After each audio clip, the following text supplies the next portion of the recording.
안녕하세요 여러분. 6월은 보훈의 달입니다. 이 땅을 지키기 위해 희생하신 분들을 기리는 달이죠. 오늘 우리는 대한민국의 운명을 바꾼, 그리고 여전히 한반도에 깊은 영향을 끼치고 있는 역사적 사건, 바로 한국전쟁에 대해 이야기하려고 합니다.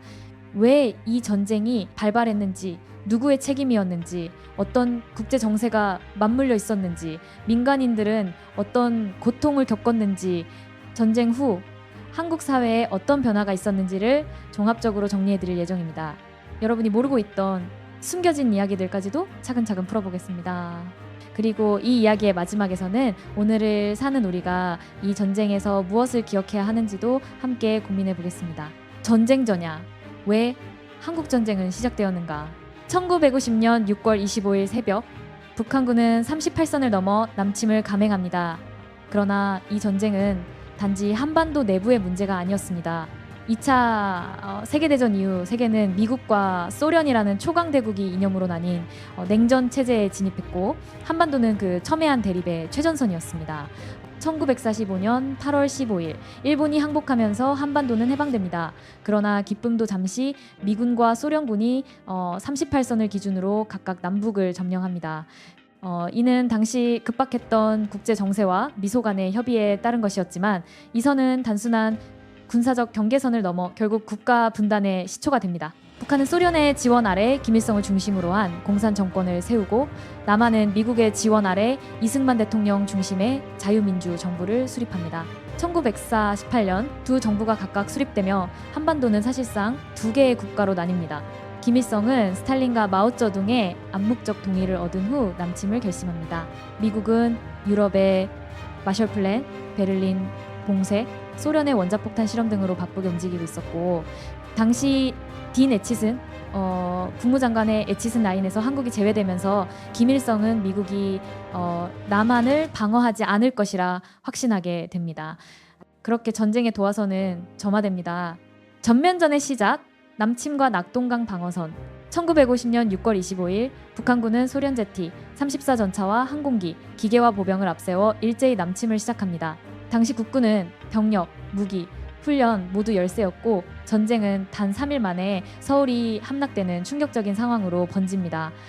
6월 27일 미국은 즉각적으로 유엔 안전보장이사회에서 북한의 침략을 규탄하고 군사 개입을 결정합니다.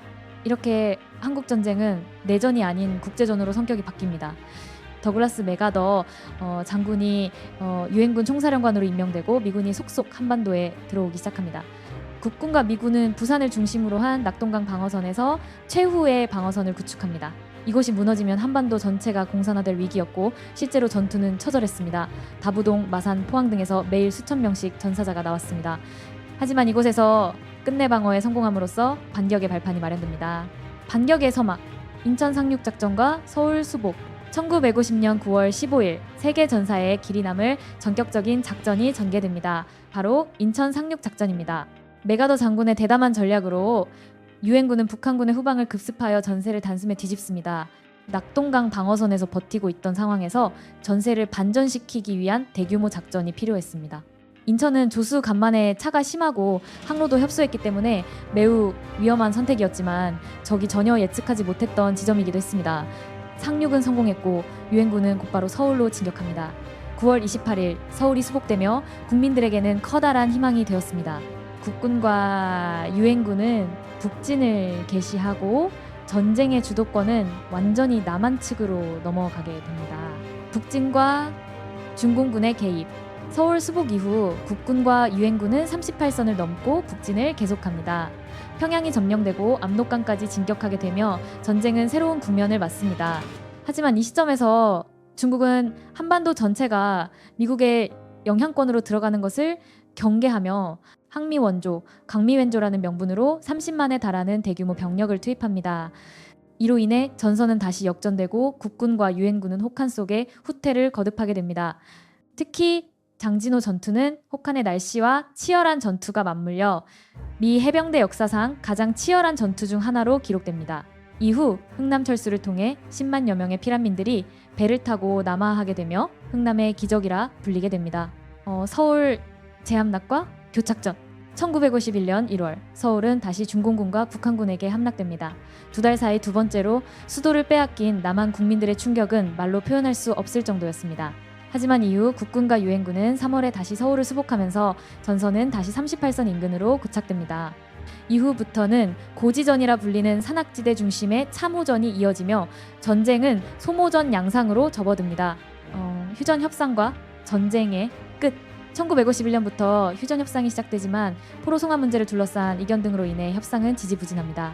무려 2년 동안 협상이 계속되며 전투는 계속됐고 수많은 병사들이 이 시기에도 목숨을 잃었습니다. 1953년 7월 27일 결국 판문점에서 휴전협정이 체결되며 전쟁은 끝나게 됩니다. 하지만 평화협정은 체결되지 않아 남북은 여전히 전쟁 중인 상태로 남아있습니다. 민간인의 고통과 전후, 한국 사회에 이 전쟁은 군인들뿐 아니라 민간인들에게도 엄청난 상처를 남겼습니다. 가족을 잃고 집을 잃고 삶의 터전을 잃은 수백만의 피난민들이 생겨났고 전쟁은 한국 사회 전반에 지울 수 없는 흔적을 남겼습니다. 하지만 동시에 이 전쟁은 대한민국이 미국을 비롯한 서방 세계와 강력한 동맹 관계를 맺는 계기가 되었고 이후에 경제 성장과 민주화에도 중요한 영향을 미쳤습니다. 한국 전쟁은 단순한 과거의 사건이 아닙니다. 오늘의 대한민국이 존재할 수 있었던 가장 극적인 출발점이자 우리가 결코 잊어서는 안 될 역사입니다. 이 전쟁의 교훈은 분명합니다. 평화는 그냥 주어지지 않으며 자유는 누군가의 희생 위에 세워진다는 사실입니다. 그리고 그 교훈은 오늘도 한반도를 둘러싼 국제 정세 속에서 여전히 유효합니다.